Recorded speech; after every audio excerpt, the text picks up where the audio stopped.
Headlines प्रायोजक राम बंधू लोणचे. आता प्रत्येक जण जिंकेल.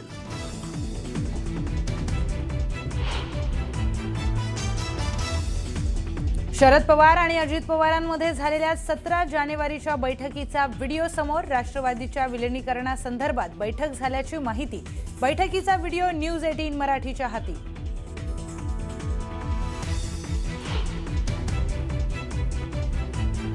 बारा तारखेला विलिनीकरणाचा निर्णय जाहीर करायचा होता. अजितदादा आणि जयंत पाटलांमध्ये चर्चा झाली होती. मात्र चर्चांवर आता खंड पडला. शरद पवारांच्या वक्तव्याने विलिनीकरणाच्या चर्चा धुसर.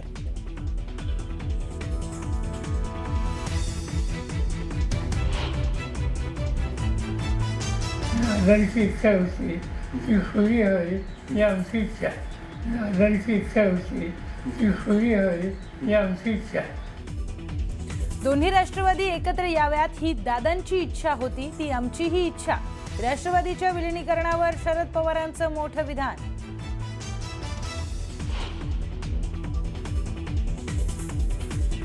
सुनेत्रा पवारांच्या शपथविधी संदर्भात मला माहिती नाही. सुनेत्रा पवारांसोबत कोणतीही चर्चा झाली नाही. शपथविधीबाबत शरद पवारांची प्रतिक्रिया.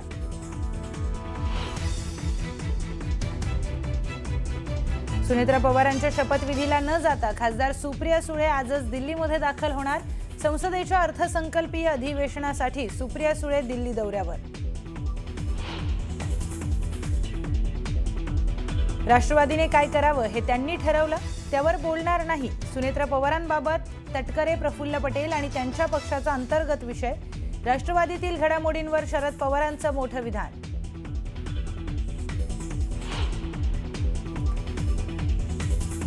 बारामतीत शरद पवारांच्या निवासस्थानी बैठक सुरू. सुप्रिया सुळे, युगेंद्र आणि रोहित पवारांसह संदीप क्षीरसागर बैठकीला उपस्थित. बैठकीमध्ये काय चर्चा होणार याकडे लक्ष.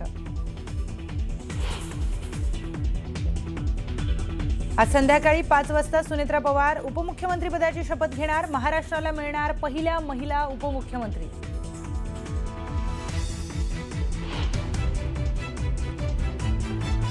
सुनेत्रा पवारच होणार राष्ट्रवादीच्या राष्ट्रीय अध्यक्षा. अजितदादांच्या निधनानंतर सुनेत्रा पवारांकडेच पक्षाची धुरा.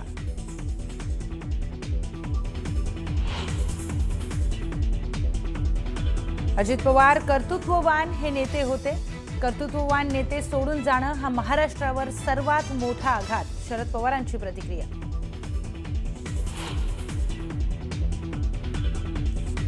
अजित पवारांच्या श्रद्धांजली सभेत भाजप आमदार महेश लांडगे भाऊक. दादा मला माफ करा म्हणत महेश लांडगेंनी वाहिली अजितदादांना श्रद्धांजली.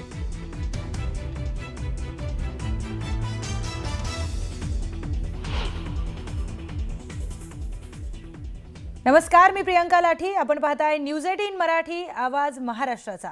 बातमीपत्राच्या सुरुवातीलाच एक महत्त्वाची बातमी पाहणार आहोत. शरद पवार आणि अजित पवारांच्या बैठकीची दृश्य आता समोर आली आहेत. 17 जानेवारीच्या बैठकीचा व्हिडिओ न्यूज 18 मराठीच्या हाती आलाय. विलिनीकरणासंदर्भात बैठक झालेली होती. बैठकीचा तो व्हिडिओ आता समोर आलाय. आत्ताच काही वेळापूर्वी शरद पवारांनी पत्रकार परिषदेमध्ये बोलताना सांगितलं की राष्ट्रवादीच्या विलिनीकरणासंदर्भात अजित पवार आणि जयंत पाटील यांच्यामध्ये चर्चा झालेली होती आणि असं राष्ट्रवादीचं विलिनीकरण व्हावं अशी अजितदादांची इच्छा होती. आमचीही तीच इच्छा आहे. यानंतर आता हा व्हिडिओ समोर आलाय. शरद पवार आणि अजित पवारांच्या बैठकीचा हा व्हिडिओ 17 जानेवारीचा हा व्हिडिओ आहे. तेव्हा अजित पवार आणि जे राष्ट्रवादीचे नेते आहेत त्या सगळ्यांमध्ये दोन्ही राष्ट्रवादीच्या विलिनीकरणासंदर्भात चर्चा झाली. त्याचाच हा व्हिडिओ आता समोर आलाय.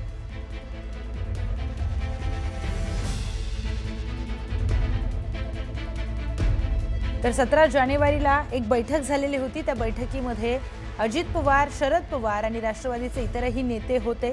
रोहित पवार देखील त्या बैठकीमध्ये होते आणि दोन्ही राष्ट्रवादीच्या विलिनीकरणासंदर्भात या बैठकीमध्ये चर्चा झाली. जसं की शरद पवार काही वेळापूर्वी म्हणालेले होते की दोन्ही राष्ट्रवादी एकत्र याव्यात अशी अजित पवारांची इच्छा आहे. अजित पवारांची इच्छा होती आणि आमचीही तीच इच्छा आहे असं शरद पवार म्हणाले. आणि त्यानंतर 17 जानेवारीचा हा व्हिडिओ आपण न्यूज 18 मराठीवर पाहतोय. महानगरपालिका नगरपंचायत नगरपालिकेच्या निवडणुकीनंतर त्याला स्पीड घेतला. त्याच्या अगोदर पण चर्चा झाली होती, परंतु काही अडथळे आले असतील. त्याच्यानंतर नगरपालिका नगरपंचायतीनंतर लगेच घेतली.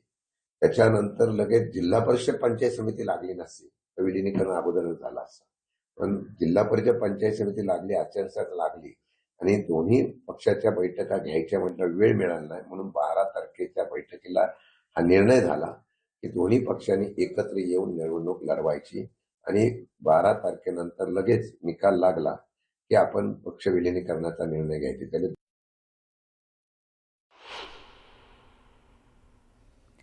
तर आपण बघतोय हा व्हिडिओ न्यूज 18 मराठीच्या हाती आलाय, जेव्हा अजित पवार आणि शरद पवार यांच्यामध्ये राष्ट्रवादीच्या विलिनीकरणासंदर्भामध्ये चर्चा झाली त्या बैठकीचा हा व्हिडिओ आहे. 17 जानेवारीला ही बैठक झालेली होती. या बैठकीमध्ये राष्ट्रवादीचे प्रमुख नेते उपस्थित आहेत आणि शरद पवार आणि अजित पवार प्रामुख्याने या बैठकीमध्ये उपस्थित आहेत आणि याच बैठकीमध्ये दोन्ही राष्ट्रवादीच्या विलिनीकरणासंदर्भात चर्चा झालेली होती. तर सुनील तटकरे प्रफुल्ल पटेल यांच्या निवासस्थानी दाखल झालेले आहेत. त्याची ही दृश्य आपण बघतोय. काही वेळामध्येच आता बैठक इथे पार पडणार आहे राष्ट्रवादींच्या सगळ्या नेत्यांची आणि त्याआधी आपण हे दृश्य बघतोय की सुनील तटकरे हे प्रफुल्ल पटेल यांच्या निवासस्थानी दाखल झालेले आहेत. राज्यामध्ये राजकीय घडामोडींना आता वेग आलेला आहे. सुनेत्रा पवार या आज उपमुख्यमंत्रीपदाची शपथ घेणार आहेत. त्याचबरोबर त्या आता प्रमुख राष्ट्रवादीच्या म्हणून देखील निवडल्या जाणार आहेत. त्याच सगळ्यांमध्येच आता ह्या घडामोडी समोर येतात. आपण बोलूयात आपले प्रतिनिधी राहुल जोरी यांच्याशी. राहुल, सुनील तटकरे प्रफुल्ल पटेल यांच्या निवासस्थानी दाखल झाल्याची दृश्य आपण बघतोय. आणखी काय घडामोडी घडतात?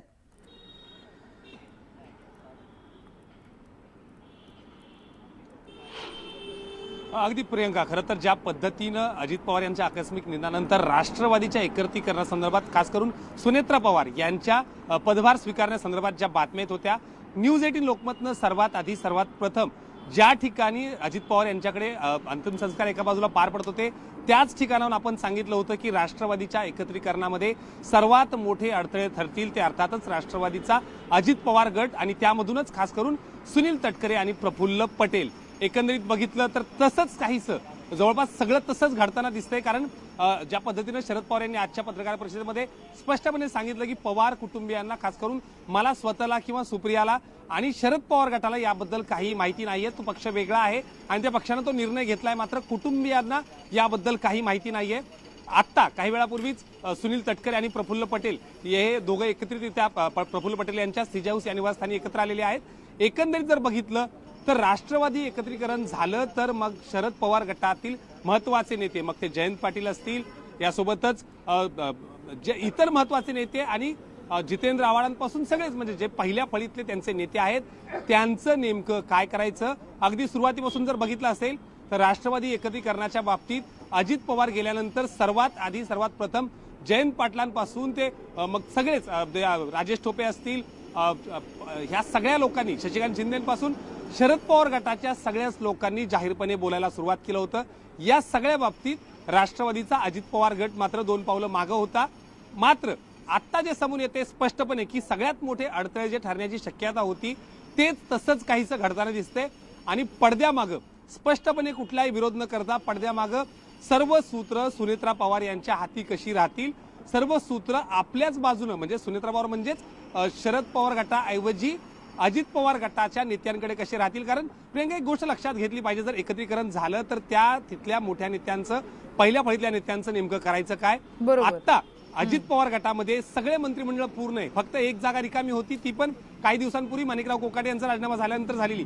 या सगळ्या नेत्यांना परत एकदा जर सत्तेत सामावून घ्यायचं असेल तर काही लोकांचे राजीनामे घेण्याची वेळ आली तर राष्ट्रवादी गटाकडून त्याची एक मोठी नाराजी व्यक्त केली जाऊ शकत होती. सर्वात महत्त्वाचं म्हणजे राहुल, बऱ्याच घडामोडी आज राज्यामध्ये घडताना दिसत आहेत, मुंबईमध्ये खास करून. सगळे अपडेट्स घेणार आहोत. धन्यवाद माहितीसाठी. आणखी एक महत्त्वाची बातमी, शरद पवार शपथविधीला येणार का हा प्रश्न जेव्हा सुनील तटकरेंना विचारण्यात आला तेव्हा त्यांनी या प्रश्नावर उत्तर देणं टाळलेलं आहे. सुनील तटकरे यांनी थेट बोलणं या प्रश्नावर टाळलं.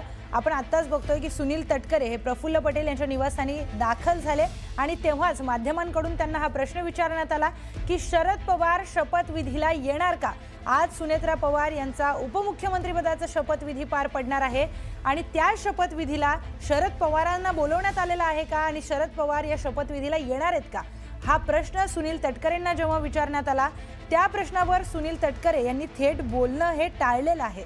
सुनेत्रा पवार यांच्याबाबत निर्णय इतक्या घाईघाईमध्ये का घेण्यात आला हा प्रश्न सध्या राजकीय वर्तुळातून विचारला जातोय। हा प्रश्न शरद पवारांनी देखील उपस्थित केला आणि शरद पवारांनी देखील हेच म्हटलं की जे कोर कमिटी आहे एनसीपीची त्यांनी हा निर्णय घेतलेला आहे। शपथविधीसाठी पवार साहेबांना काय बोलवलं जाणार आहे का? पवार साहेबांना शपथविधीसाठी काय बोलवलं? सर उन्होंने विलीनीकरण का भी एक बड़ा बयान दिया है कि दोनों साथ में काम करेंगे।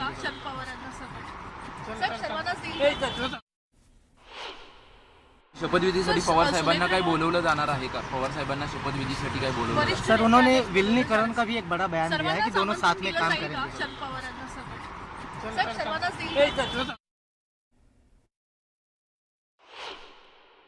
शपथविधीसाठी पवार साहेबांना काय बोलवलं जाणार आहे का? पवार साहेबांना शपथविधीसाठी काय बोलवलं? सर उन्होंने विलीनीकरण का भी एक बड़ा बयान दिया है कि दोनों साथ में काम करेंगे।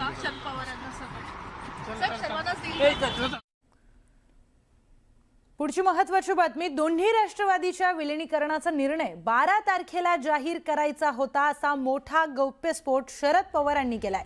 मागील काही दिवसांपासून राष्ट्रवादीच्या विलिनीकरणाची चर्चा सुरू होती। दरम्यान आता यावर शरद पवारांनी मोठी माहिती दिली आहे। विलिनीकरणासंदर्भात अजित पवार आणि जयंत पाटलांमध्ये चर्चा झाली होती। दोन्ही एनसीपी एकत्र याव्यात ही दादांची इच्छा होती आणि आमची सुद्धा इच्छा आहे असं शरद पवारांनी म्हटलंय। विलिनीकरणाची चर्चा झाली होती मात्र आता यामध्ये खंड पडलाय असं देखील शरद पवार म्हणाले। त्यामुळे तुर्तास दोन्ही राष्ट्रवादीच्या विलिनीकरणाची चर्चा ही धूसर झाल्याचं चित्र आता दिसून येतंय।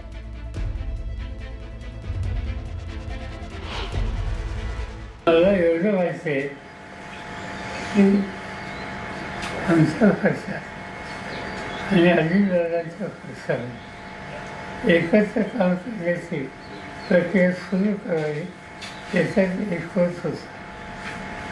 सीईओ मिटिंग झाली आणि निर्णय आत्ता जाहीर करायचा होता 12 तारखेला आणि ही तारीख आधीची दिलेली होती। पण दुर्दैवाने हा आग्रह माझ्या कानावर होतं, त्या सगळ्या चर्चेत मी नव्हतो। पण अजितदादा, जयंत चौकाती, शशिकांत शिंदे असे आमचे काही सहकारी याच्यात सतत होते आणि ते त्या सगळ्यांना एकत्रित करण्याच्या प्रक्रियेच्या जवळ पोचले होते। शेवटचं विषय त्याने आम्हाला लोकांना केलं होतं। दरम्यान हा आघात झाला। मग आता दोन्ही राष्ट्रवादी दादांची इच्छा होती, दादांची इच्छा होती ती खुली हवी ही आमची इच्छा आहे। पण आता त्यांची दिसत नाही हे सगळं झालंय त्याच्यावरून असं दिसत असं काही सांगता येत नाही, एकदम सांगता